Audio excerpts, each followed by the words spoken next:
350 personnes réunies le 13 février dernier dans l'immense salle de réception de la Maison de la Chimie à Paris. Acteurs locaux ou régionaux, ils participent tous à la mise en œuvre de près ou de loin à la conversion écologique et sociale en Île-de-France. Poignées de main, bises, sourires, l'immense challenge de la région a créé des liens. Du petit producteur au chef d'entreprise en passant par les élus locaux, les représentants syndicaux, les experts, les états généraux ont permis la rencontre dans la diversité entre les acteurs du tissu local et les décideurs politiques. Tous les grands pôles sont concernés. Bâtiments, agriculture, mobilité, industrie, haute qualité sociale. Vous avez fabriqué pendant 15 mois de l'intelligence collective. Et cette intelligence collective, c'est celle qui est la plus apte à bâtir un projet de société. 2 ans de travail, 35 réunions d'experts, 7 ateliers locaux, plus de 70 propositions formulées, 65 000 internautes. Les états généraux se clôturent après un long travail mené sur l'ensemble de l'Île-de-France. Une page se tourne et un passionnant travail sur le terrain commence. Les états généraux de la conversion écologique et sociale, c'est un thème assez vaste et donc aujourd'hui on est à mi-chemin. On est à mi-chemin entre la mise en œuvre qu'on attend et la réflexion et le travail qu'il y a eu. Et ce projet avance malgré une conjoncture compliquée. Alors, il est clair que la conjoncture que nous traversons n'est pas très favorable à l'accélération de la transition écologique et sociale, car la priorité n'est pas là. La priorité aujourd'hui est plutôt la restauration de notre compétitivité internationale.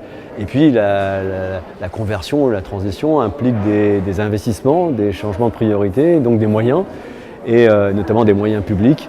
Et aujourd'hui, ces moyens publics font cruellement défaut. Une question se pose alors. La croissance verte peut-elle engendrer des emplois et permet-elle de rester compétitive ?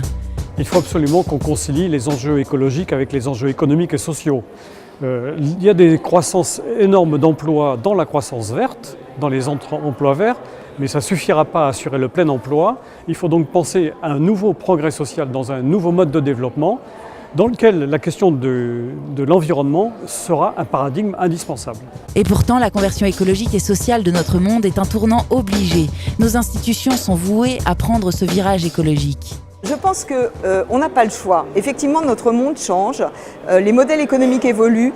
Nous sommes, nous, les pays développés, anciens, en concurrence avec des pays émergents extrêmement créatifs, avec des économies extrêmement nouvelles, et nous avons toutes ces contraintes et ces enjeux environnementaux. Si nous voulons sortir des problèmes de crise que nous connaissons et transformer ces contraintes en avantages, il faut aller vers cette conversion. Ce 13 février 2013, c'était le point d'orgue des États généraux et le début d'un changement francilien considérable. Alors, place au concret. Désormais, les décisions se prennent main dans la main entre les acteurs locaux et régionaux. Et les résultats sont surprenants. On ne s'attendait pas à ce que ça produise finalement en un temps limité, un peu plus d'1 an, autant de propositions concrètes qui peuvent faire l'objet de décisions réelles de l'Assemblée régionale. Et demain matin, on va l'expérimenter puisque la politique agricole régionale, c'est-à-dire l'accent mis sur la proximité, le bio, tout ce qui est la vente de produits de proximité dans les zones périurbaines, la protection de l'agriculture contre le mitage périurbain, tout ça va être adopté par le Conseil régional demain sans difficulté. Ce rendez-vous, qui s'est tenu à la Maison de la Chimie à Paris, a pour but d'entériner plus de 70 propositions développées par les 5 groupes d'experts en vue de promouvoir la conversion écologique et sociale en Île-de-France.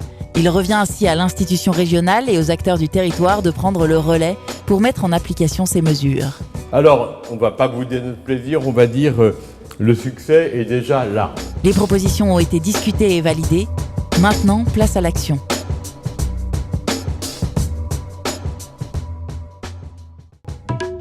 Région Île-de-France.